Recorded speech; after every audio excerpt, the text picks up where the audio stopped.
Kita akan keluar ikut pintu belakang. Namanya pintu Babul Baqi'. Bab maknanya pintu lah. Ahmad Al-Bab, Ahmad pintu. Babul Baqi', pintu Baqi'. Bukan pintu kubur Baqi'. Kerana pintu itu menghadap kubur Baqi'. Sebab dinamakan dua. Kita lelaki boleh solat di pintu nombor 2. Masuk pergi datang awal. Datang awal untuk solat pintu nombor 2. Biasanya dia akan buka.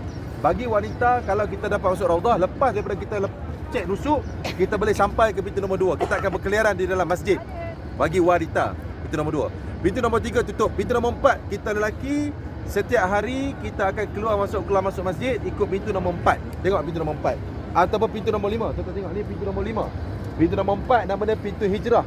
Pintu nombor 4 tu nama dia pintu apa dia? Hijrah. Kenapa dinamakan pintu hijrah? Sebab Nabi kita datang daripada arah sana.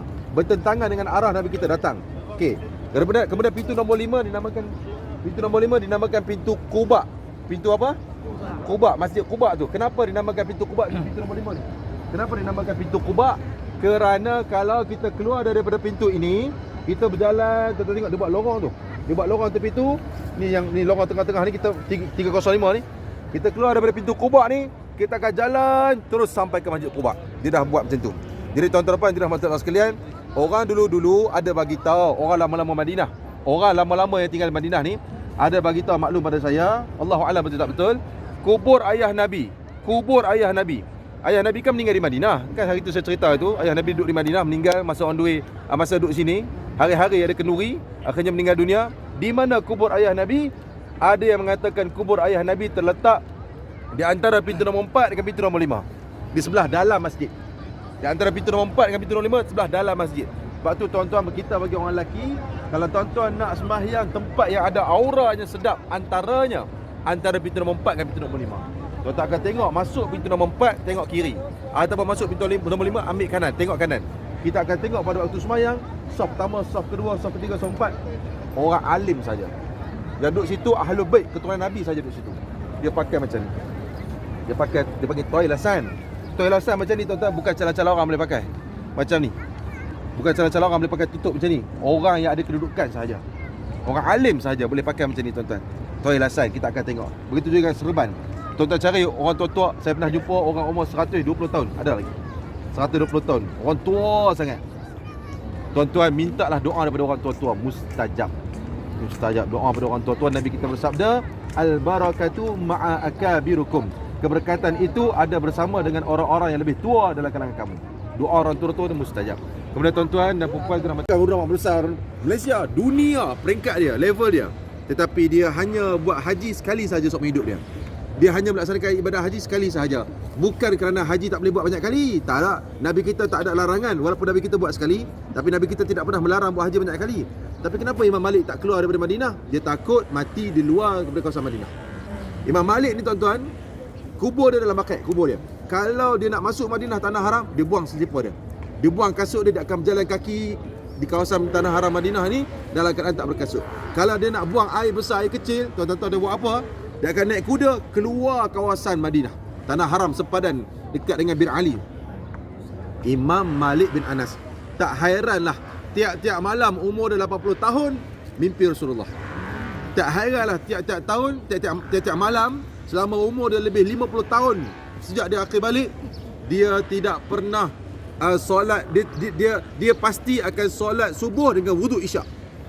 Dia malam tak tidur selama 50 tahun lebih. Imam Malik bin Anas. Ketika mana dia baca hadis, dia mengajar dalam Masjid Nabawi, dia baca hadis, Nabi kita bersabda, tiba-tiba muka dia berkerut. Muka dia macam tahan sakit. Anak murid tanya dia, "Wahai Tok Guru, ada apa?" Nanti. Habiskan mengajar dulu. Baca hadis. Habis selesai mengajar, tutup kitab. Habis tamat mengajar, Allahu a'lam, tutup kitab. Dia kata, "Kau tolong tengok belakang aku ni." Keluarkan dia. Ada 5 kalajengking duk sengat dia. 5 ekor kalajengking tengah sengat dia. Oleh kerana dia membesarkan hadis Nabi, tak apa, dia baca juga. Dia tak rasa, dia tahan sakit. Dia tak mau sakit-sakit dah. Hebatnya mahabbah dia dengan Rasulullah sallallahu alaihi wasallam, Imam Malik bin Anas. Sebab itulah dia telah meninggal dunia 1000 tahun. Masih lagi kita sebut nama dia sekarang ni. Kita mati 3 hari orang tak sebut nama dah. Ulama-ulama macam Imam Syafi'i mati bila? Imam Syafi'i tahun 150 Hijrah. Lama dah, 1000 tahun lebih. Sampai sekarang masih lagi orang kita sebut nama dia, Imam Syafi'i. Padahal muka pun tak ada gambar dalam internet. Kita mati seminggu orang tak sebut dah nama. Hebatnya ulama-ulama. itulah dia orang yang panjang umurnya. Mati pun orang sebut lagi nama. Allah Ta'ala muliakan mereka semua. Jadi tuan-tuan, jom kita akan berjalan sikit lagi. Kita akan ulama besar Malaysia, dunia, peringkat dia, level dia. Tetapi dia hanya buat haji sekali saja seumur hidup dia. Dia hanya melaksanakan ibadah haji sekali sahaja. Bukan kerana haji tak boleh buat banyak kali. Tak ada. Nabi kita tak ada larangan. Walaupun Nabi kita buat sekali, tapi Nabi kita tidak pernah melarang buat haji banyak kali. Tapi kenapa Imam Malik tak keluar daripada Madinah? Dia takut mati di luar daripada kawasan Madinah. Imam Malik ni tuan-tuan, kubur dia dalam bakat, kubur dia. Kalau dia nak masuk Madinah, tanah haram, dia buang selipar dia. Dia buang kasut dia, dia akan berjalan kaki di kawasan tanah haram Madinah ni dalam keadaan tak berkasut. Kalau dia nak buang air besar, air kecil, tuan-tuan dia buat apa? Dia akan naik kuda keluar kawasan Madinah, tanah haram sepadan dekat dengan Bir Ali. Imam Malik bin Anas, tak hairanlah tiap-tiap malam umur dia 80 tahun mimpi Rasulullah. Tak hairanlah tiap-tiap tahun, tiap-tiap malam selama umur dia lebih 50 tahun sejak dia akhir balik, dia tidak pernah solat. Dia pasti akan solat subuh dengan wuduk isyak. Dia malam tak tidur selama 50 tahun lebih. Imam Malik bin Anas, ketika mana dia baca hadis, dia mengajar dalam Masjid Nabawi, dia baca hadis, Nabi kita bersabda, tiba-tiba muka dia berkerut, muka dia macam tahan sakit. Anak murid tanya dia, wahai Tok Guru, ada apa? Nanti habiskan mengajar dulu, baca hadis. Habis selesai mengajar, tutup kitab, habis tamat mengajar, Allahu a'lam, tutup kitab. Dia kata, kau tolong tengok belakang aku ni, keluarkan dia.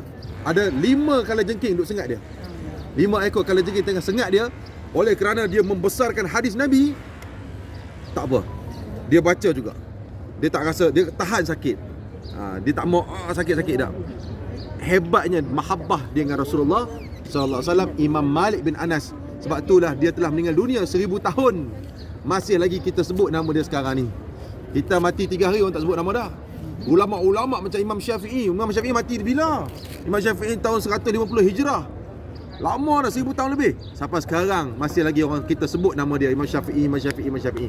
Padahal muka pun tak ada gambar dalam internet. Kita mati seminggu orang tak sebut dah nama. Hebatnya ulama-ulama. Itulah dia orang yang panjang umurnya. Mati pun orang sebut lagi nama. Allah Ta'ala muliakan mereka semua. Jadi tuan-tuan, jom kita akan berjalan sikit lagi. Kita akan